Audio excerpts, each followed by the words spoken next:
El día de hoy vamos a continuar con Hechos, capítulo 13, del versículo 1 al 12. De hecho, vamos a tomar un poquito desde el 12:24 para poder entender el contexto y poder entender nuestros versículos que vamos a estar estudiando el día de hoy. Pero me gustaría que pudiéramos ver un poco el contexto de lo que está sucediendo. Como bien hemos estudiado y hemos visto en versículos y capítulos anteriores, la iglesia ha estado creciendo y una de las razones por las cuales o por la cual la iglesia ha ido creciendo es a causa de la persecución. Nosotros leíamos en el libro de los Hechos que el Señor les había llamado a que les hicieran testigos y predicaran el evangelio en Judea, en Samaria y hasta lo último de la tierra, que ellos salieran y predicaran. Pero ¿qué es lo que la iglesia había hecho? Bueno, ellos habían permanecido en un solo lugar. Sin embargo, a causa de la persecución, se ven obligados a salir fuera y comenzar a llevar el evangelio a otras partes. Esta persecución y esta oposición la venimos viendo capítulo tras capítulo y aún en el capítulo anterior, capítulo 12, leíamos cómo incluso esta persecución seguía, habían arrestado a Pedro, habían asesinado a Jacobo, y cómo esta oposición parecía que nunca terminaría. Sin embargo, nuestro texto nos dice que la palabra del Señor, versículo 2, capítulo 12, versículo 24, que la palabra del Señor crecía y se multiplicaba. Pareciera algo imposible, realmente es algo fuera de lo normal, porque en nuestra naturaleza tal vez no está el ser tan persistentes. Hay unos que menos o más que otros, pero tendemos a rendirnos fácilmente. Cuando algo se pone difícil, cuando algo se complica, decimos, no, esto no es para mí. Sin embargo, la palabra del Señor seguía creciendo y se seguía multiplicando a pesar de la oposición que estaban teniendo, a pesar de estar siendo perseguidos, encarcelados, asesinados. La palabra del Señor no se detenía. Realmente era algo asombroso lo que estaba sucediendo, algo contrario a lo que por naturaleza hubiésemos hecho nosotros. Probablemente nos hubiésemos rendido, yo me hubiera rendido tal vez. Sin embargo, nosotros vamos a ver cómo la palabra sigue creciendo, y ya no solamente a causa de la persecución, sino que en el capítulo que vamos a leer el día de hoy, vemos este primer viaje misionero de la iglesia para seguir esparciendo la palabra, para que ésta se siga multiplicando. Y vamos a leer desde el capítulo 12, versículo 24, al capítulo 13, versículo 12. Se los voy a leer. Dice así: pero la palabra del Señor crecía y se multiplicaba, y Bernabé y Saulo regresaron de Jerusalén después de haber cumplido su misión, llevando consigo a Juan, llamado, llamado también Marcos. En la iglesia que estaba en Antioquía había profetas, Simón llamado Níger, Lucio de Cirene, Manaén, que se había creado con Herodes, el tetrarca, y Saulo. Mientras ministraba al Señor y ayunaban, el Espíritu Santo dijo: apártenme a Bernabé y a Saulo para la obra que los he llamado. Entonces, después de ayunar, orar e imponer las manos sobre ellos, ellos pues, enviados por el Espíritu Santo, descendieron a Seleucia, y de allí se embarcaron para Chipre, llamados Salamina. Proclamaban la palabra de Dios en las sinagogas de los judíos, y tenían también a Juan de ayudante. Después de haber recorrido toda la isla de Pafos, encontraron a cierto mago, un falso profeta judío llamado Verjesús, que estaba con el procónsul Sergio Paulo, hombre inteligente. Este hizo venir a Bernabé y a Saulo y deseaba oír la palabra de Dios, pero Elimas el mago, pues así se traduce su nombre, se le oponía tratando de desviar la fe al procónsul. Entonces Saulo, llamado también Pablo, lleno del Espíritu Santo, fijando la mirada en él, dijo: tú, hijo del diablo, que estás lleno de todo engaño y fraude, enemigo de toda justicia, no cesarás de torcer los caminos rectos del Señor. Y ahora he aquí, la mano del Señor está sobre ti, y quedarás ciego y no verás el sol por un tiempo. Al instante, niebla y oscuridad cayeron sobre él e iban buscando quién lo guiara de la mano. Entonces el procónsul, cuando vio lo que había sucedido, creyó, maravillado de la doctrina del Señor. Y es importante, y por eso les leía desde el capítulo 12, que decía que la palabra de Dios, la palabra del Señor crecía y se multiplicaba. Esto a pesar de toda la oposición que venían teniendo ellos como iglesia, a pesar de la persecución, a pesar de cada una de las circunstancias que sucedían. Ahora, después de que ellos habían salido y estaban ya establecidos como iglesia, nos dice nuestro texto que ellos estaban orando, estaban ayunando, estaban reunidos unos con otros en nuestro contexto, y más allá de sentirse cómodos con lo que ellos ya tenían, fueron impulsados y guiados por el Espíritu Santo para ser enviados a seguir predicando el Evangelio.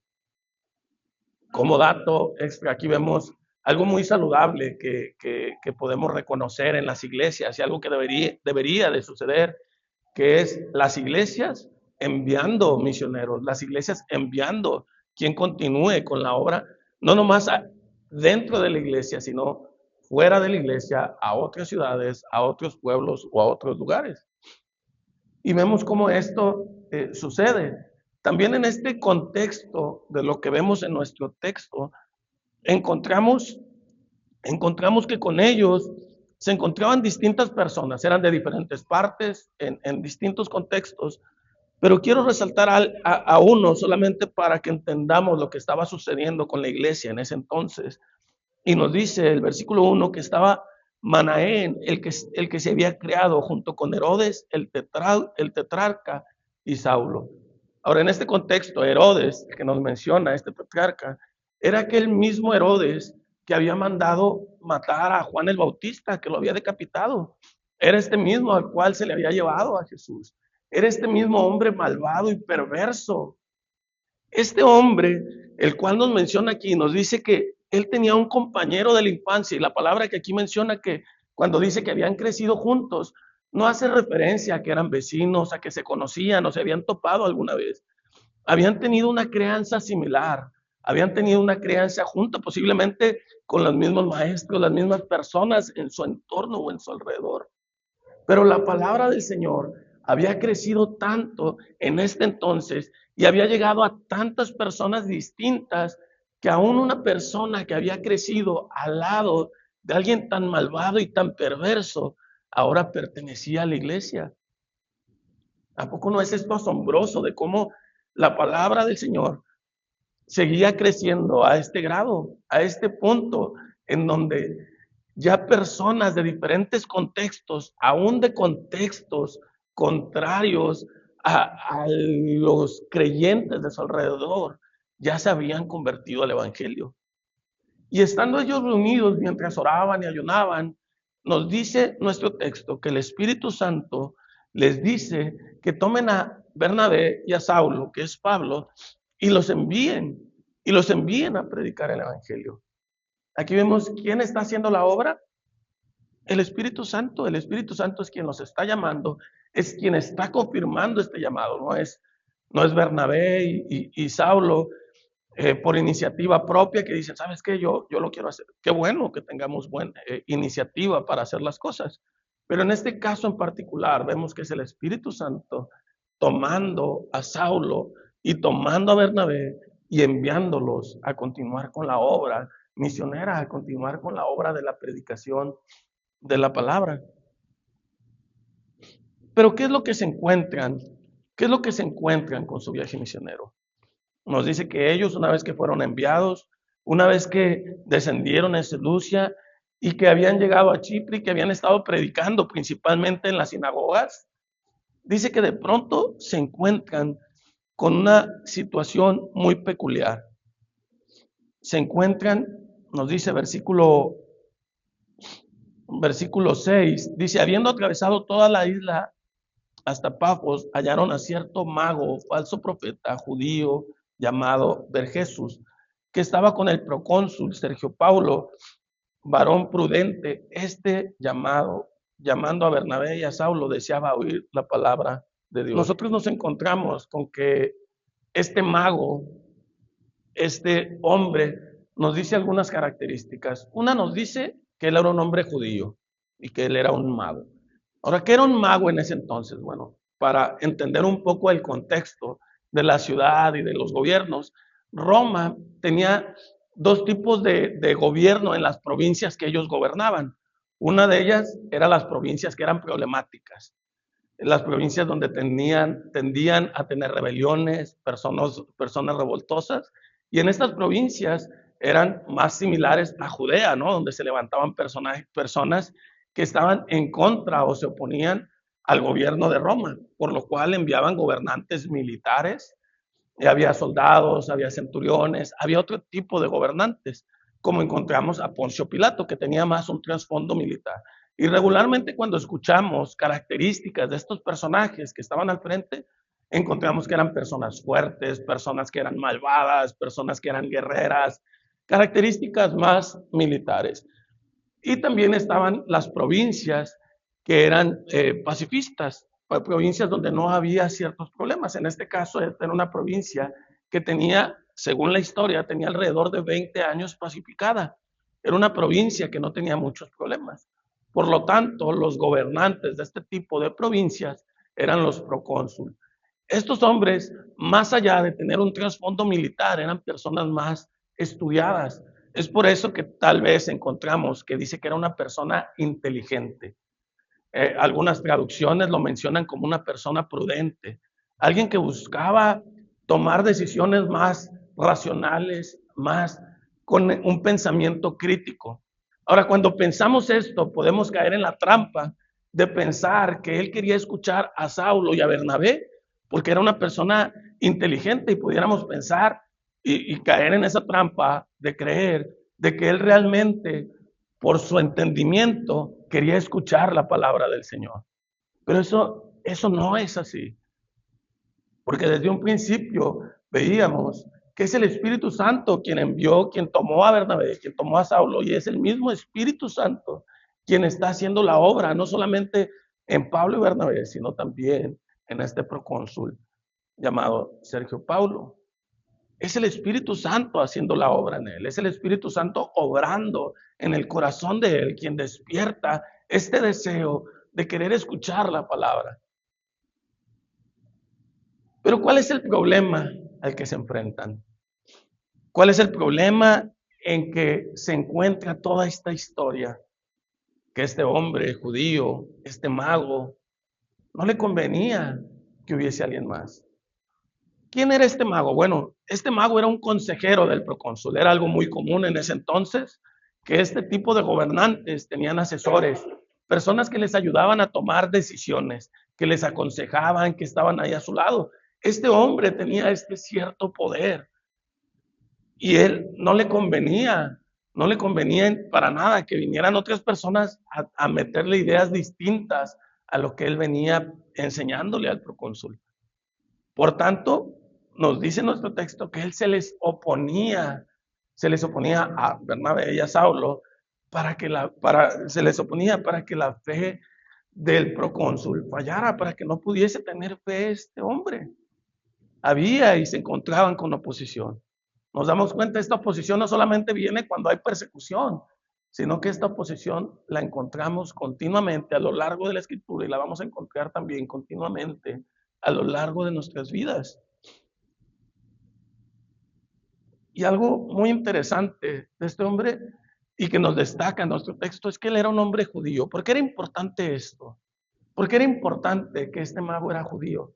Bueno, nosotros encontramos en las escrituras, en el Antiguo Testamento, que todo este sentido de magos, de adivinación, todo esto era algo prohibido para los judíos. Era algo que para ellos estaba mal, era una persona realmente que estaba yendo en contra de lo que él mismo era. Es por eso que la confrontación que tiene Pablo con él le dice hijo del diablo. De hecho, esta palabra o esta manera en la cual Pablo se refiere a él es la misma que usa Jesucristo con los fariseos cuando les dice que ellos no son hijos de Abraham, sino que ellos son hijos del diablo. ¿Por qué les dice esto? Que era una creencia que había en ese entonces, que por cuanto ellos eran judíos, descendientes de Abraham, de sangre judía, entonces ellos creían equivocadamente que eso los hacía hijos de Dios, porque sus padres eran judíos, porque eran descendientes de Abraham, entonces ellos eran hijos de Abraham. Pero Jesucristo les dijo a los fariseos que ellos no eran hijos de Abraham, porque no importaba que ellos tuviesen esa descendencia, porque lo que los hace hijos de Dios no es su descendencia. Bien nos lo dice en Juan, capítulo 1, versículo del 12 al 13, dice, los cuales no son engendrados de sangre, ni de voluntad de carne, ni de voluntad de varón, sino de Dios. Esos son los hijos de Dios, no los que provienen de una descendencia de sangre, sino aquellos que provenimos, aquellos que hemos nacido de nuevo por voluntad únicamente de nuestro Señor Jesucristo. Es por eso que este hombre es llamado hijo del diablo, porque él no importaba que fuera judío, él no importaba de dónde venía, él, por cuanto él era una persona que no creía en Jesucristo, que no seguía los lineamientos, que no había reconocido esa necesidad que tenía de su Señor, de Jesucristo como su Señor y Salvador, por cuanto iba contrario al evangelio, él era un hijo del diablo. Porque para nacer de nuevo, porque para ser un hijo de Dios, necesitamos de la obra redentora de nuestro Señor Jesucristo. La Confesión de Fe de Westminster lo menciona de una manera que me gustó bastante y utiliza una palabra que yo creo que puede describirlo o resumirlo de una manera sencilla, y es la palabra adopción.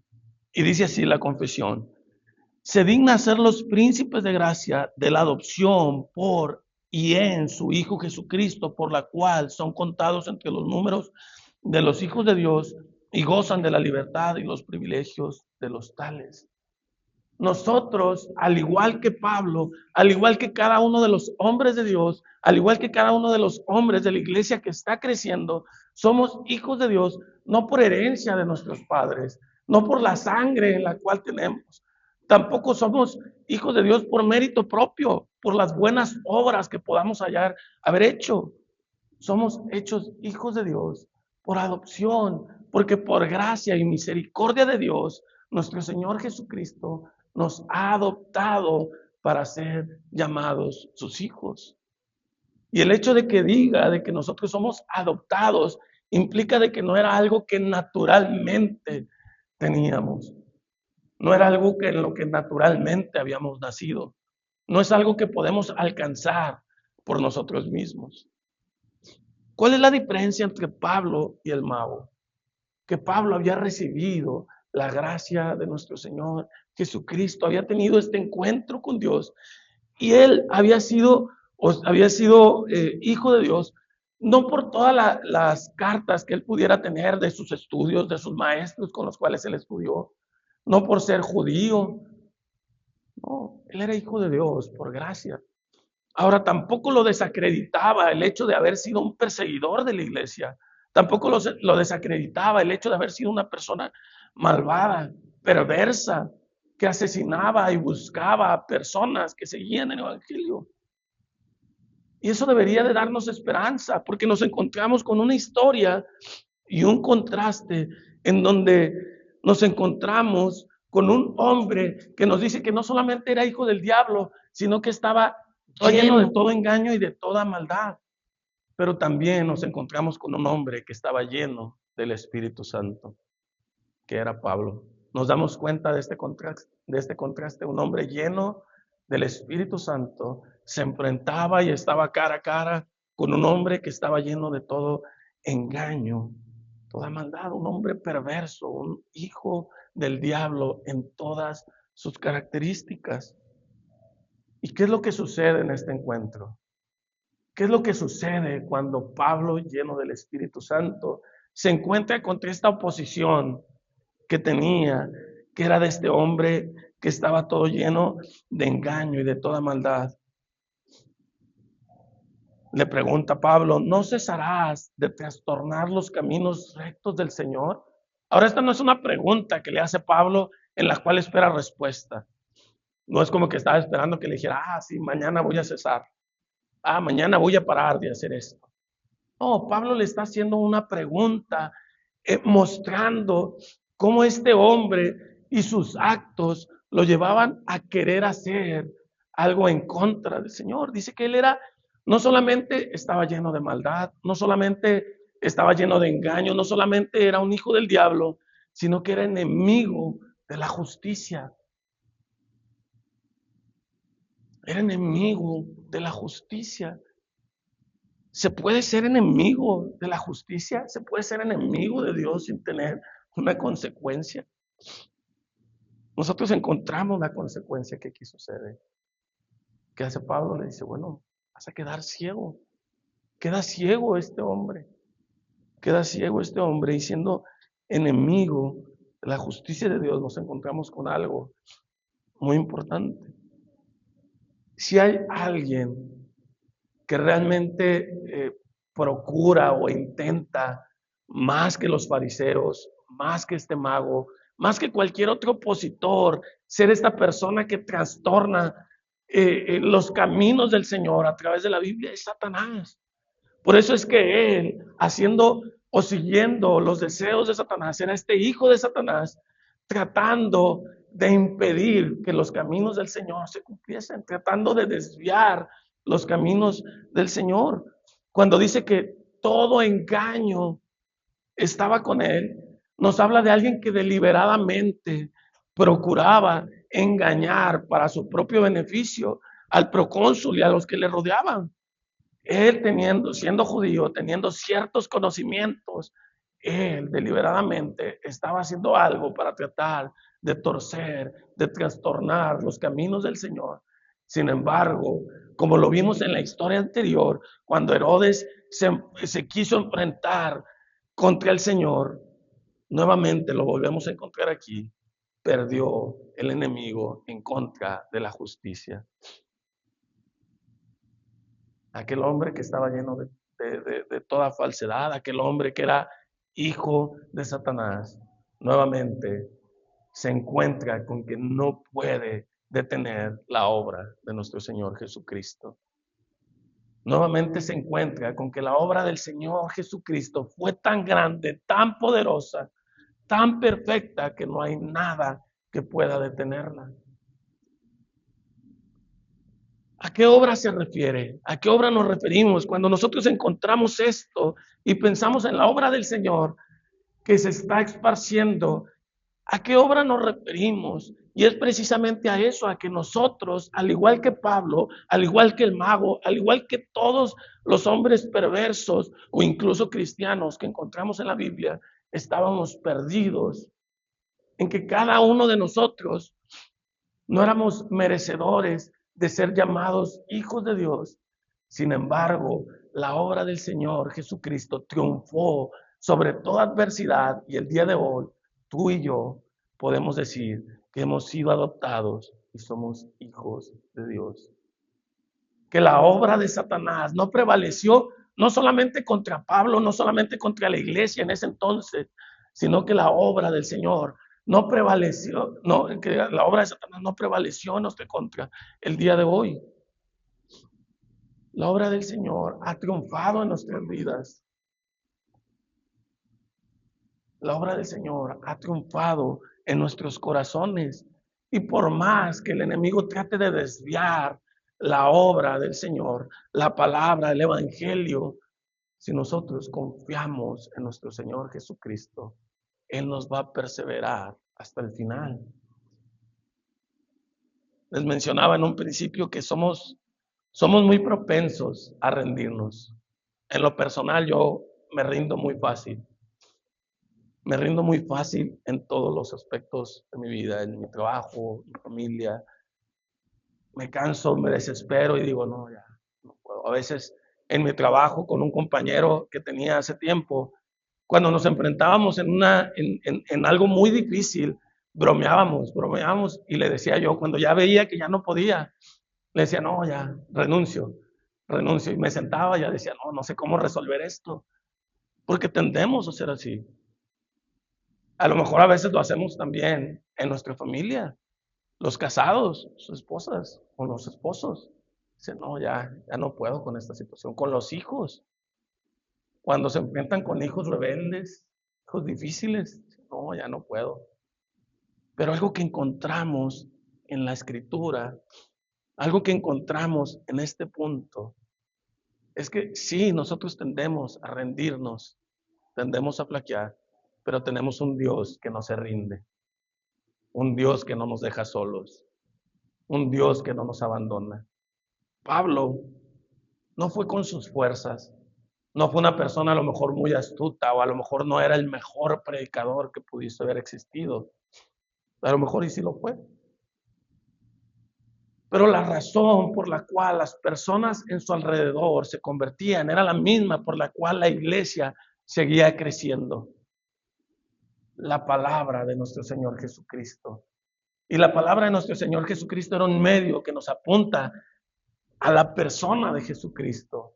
La razón por la cual la iglesia perseveraba, la razón por la cual Pedro, Pablo, Juan y cada uno de los personajes de la Biblia no se rendían, era porque Jesucristo no los había dejado. Que el Espíritu Santo iba con ellos y les ayudaba en estos momentos de dificultad, en estos momentos en donde la oposición parecía tan difícil que cualquiera de nosotros nos rendiríamos. El Espíritu Santo iba con ellos. Y encontramos lo más maravilloso de este texto. Versículo 12 dice, el procónsul, viendo lo que había sucedido, creyó maravillado de la doctrina del Señor. ¿Por qué creyó el procónsul? Porque vio que el mago había quedado ciego, porque vio el milagro, porque se maravilló de cosas espectaculares que habían sucedido. No. ¿Por qué creyó el procónsul? Se maravilló de la doctrina del Señor. Porque conocer a nuestro Señor Jesucristo es lo mejor que nos puede suceder en la vida. Es lo más alentador, lo más esperanzador, lo más confortante en nuestra vida. Porque conocer a nuestro Señor Jesucristo nos habla de su gracia, de su amor y su misericordia.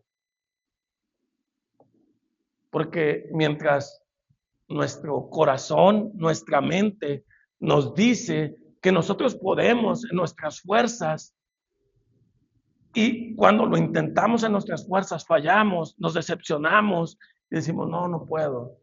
El Espíritu Santo nos dice que fue la obra de nuestro Señor Jesucristo la que nos tiene aquí. Porque cuando a lo mejor ponemos la esperanza en las cosas buenas que hemos hecho y podemos decir, no, es que yo soy un buen creyente, porque hago esto, porque hago lo otro, porque vengo a la iglesia, porque oro, porque soy fiel con las ofrendas. Y pudiésemos hacer una lista de cosas buenas que hacemos. Sin embargo, todas esas cosas buenas que nosotros podemos hacer, si las ponemos en una balanza, nos vamos a dar cuenta de que nuestro corazón es perverso y malvado. Y la balanza siempre va a estar en nuestra contra. Podemos tener 99 cosas buenas y una mala, pero esa mala nos aleja de ese Dios santo, perfecto, tan completo, tan pleno que es nuestro Señor Jesucristo.